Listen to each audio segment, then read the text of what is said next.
me thank you. I've prepared 2 papers which I believe will be circulated because they'll not be projected. But if you can see, first of all, I want to agree with the Honorable Minister. I've done 2 pictorials. One of them is described as Africa at the dinner table. And if you look at Africa at the dinner table, Africa is on a plate and it is meat. And the diners at the dinner table are France, the United Kingdom, the United States, the European Union, the Chinese, and progressively the Arabs.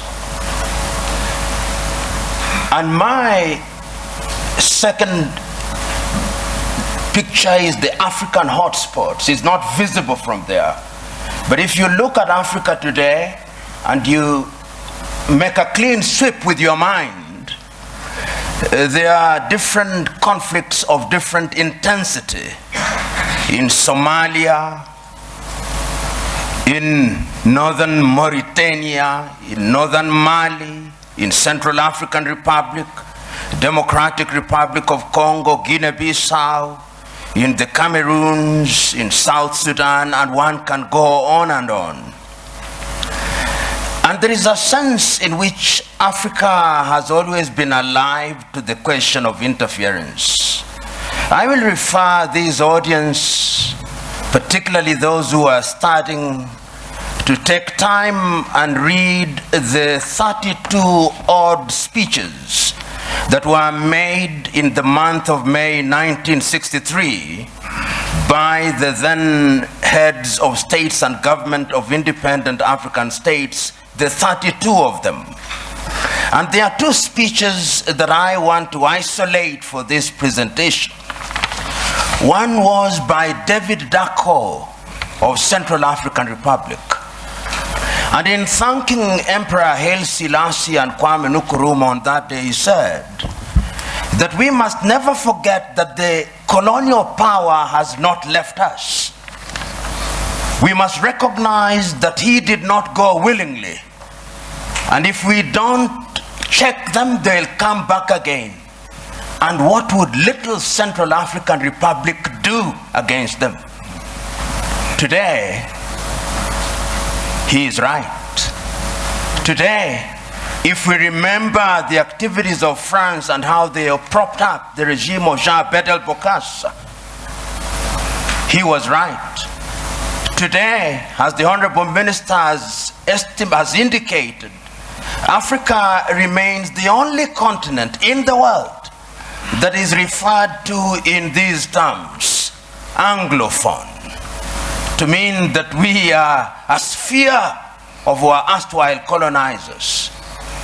About 2 weeks ago, there was a meeting of the Commonwealth in London, England. And a friend of mine who is an Anglophile sent me the photographs very gleefully, saying this is a meeting of 53 equal states. I told him, no. If it was so, why is it that the leadership of the Commonwealth is hereditary rather than rotational? In other words, in the minds of the British, her former colonies are still under her tutelage.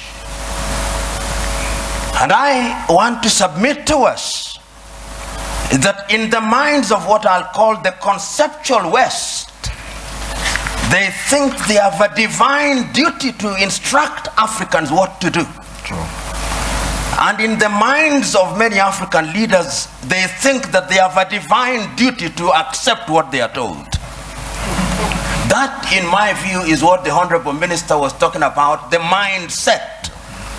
And this is something that has been examined. We have seen France and its very pernicious presence in Africa. We know what they did in Burkina Faso against Thomas Sankara. We know what they did in Mali or the Sudan against Modibo Keita or against Sekou Touré in Guinea. Pernicious to the core. The Portuguese, we know what battles had to be fought in that area. And let me put this very bluntly. When the former leader of Portugal, Marcelo Caetano, was asked, why can you not allow the colonies to gain independence? This is what he said in substance. As I have examined world history over the years, the following have emerged: that the Caucasians have been responsible for monumental discoveries in the development of man. So have the Chinese, so have the Arabs. But the Africans have been responsible for nothing. They are only fit as hewers of wood and drawers of water. And I want to submit to you who are present here that in the conceptual West's unguarded moments, or guarded moments, that is what they think. And that is how they relate to Africa. So the whole idea that they will interfere is something that they think is their God-given duty. I said there were two speeches in 1963 that I wanted to refer to. I referred to David Dako. The second one was the speech by Kwame Nkrumah. And Kwame provided the solution. He did not complain about colonialism. He said, we must live here with one army, with one command. We must live here with one currency. We must live here with one currency, one country. I do not know where its capital will be, but I suggest Leopoldville or Bangui. Other leaders may have their thoughts.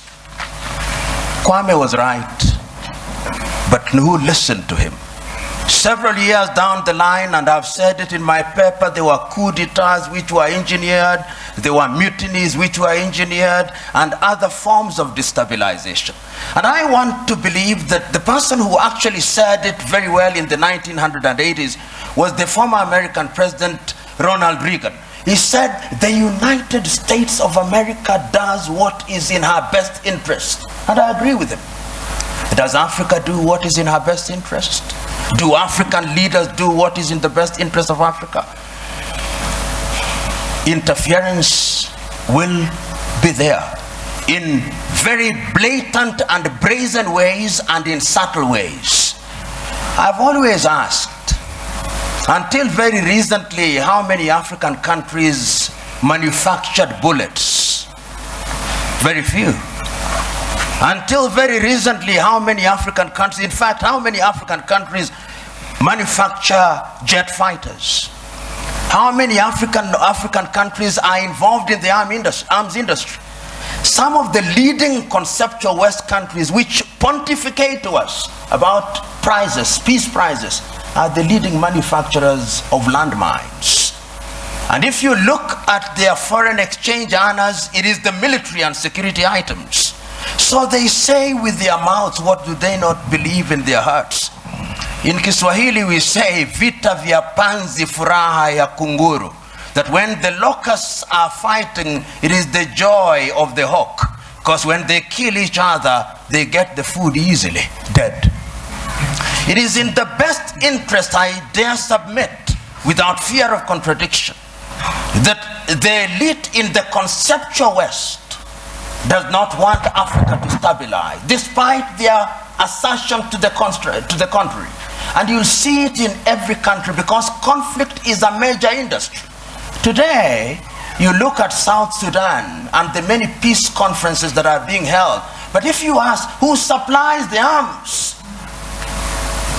who provides safe havens, it is the conceptual West. And when I use the term conceptual West, I'm saying that it extends to countries which are geographically not in the West, like Australia or Canada. So I'm submitting in answer to your question, Joe, that interference is there, and it is part, to use this old cliche, of the neo-colonial project. The neo-colonial project requires that Africa must remain within the sphere of influence of these states. Today, if you look at the United Kingdom, which has left Europe, one would have thought that those are their cousins and that they should sit in comfort with them. You will now see their involvement being de-emphasized in Europe and their interest and appetite growing towards the Commonwealth. Because in the Commonwealth, they are the major domos. They'll tell us what to do. In Europe, they have to grapple with the Germans and the French, and they don't like it. That is the unspoken bit of it. The French also are in Europe, but the Germans are too strong, and they don't like it. So they want to hold Côte d'Ivoire, Gabon, and tell them what to do. I do not know how many of you saw the press conference that was attended by President Macron of France and Nana Addo of Ghana. And when Nana Addo spoke as an African should, you could see the body language of the French president. How dare this man speak this way? In other words, I'm saying that interference is the mother's milk of European economies. But to answer your second question, they have their own recruits who Professor Philip Nying'ura will be speaking here. To use the old vocabulary of those days, they have the people you call their compras de bourgeoisie. You must remember. The compras de bourgeoisie are Africans with black faces, but essentially they are doing the bidding of these powers. They are the ones you'll find them in different spheres. And they will be present. They are in your cabinet, but they are actually representatives of the foreign intelligence agencies of those countries. We know this. If you look at the declassified papers from the United States, we now know that some of leading cabinet ministers in many African countries were working for the CIA or some Western agencies. So you are sitting in cabinet, and in these days of the mobile phone, they are possibly texting their masters in Europe and America. So interference is also exacerbated by these compras de bourgeois for their own benefits, and it has never changed, Honorable Minister. In the early days of slavery, they gave some of the chiefs mirrors and alcohol.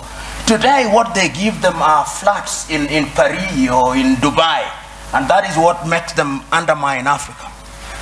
The third mode of interference is through institutions. Look at the competition as it is now. There is a new entrant into the market that is called China. China is very subtle. Many people wrote the obituary of Rwanda in 1994. 20 years down the line, it has been demonstrated that Africans can actually do it. Between 1983 and 1987, I think Thomas Sankara in Burkina Faso also demonstrated that it can be done. We saw in Somalia, despite their problem. So my prescription is African unity. Africa must now begin to negotiate initially in terms of blocks, SADC, ECOWAS, East African Community, and ultimately as African Union. And lo and behold, we must do it. And I've always said this cliche, we must do it, because if we don't do it, we will be done. Thank you.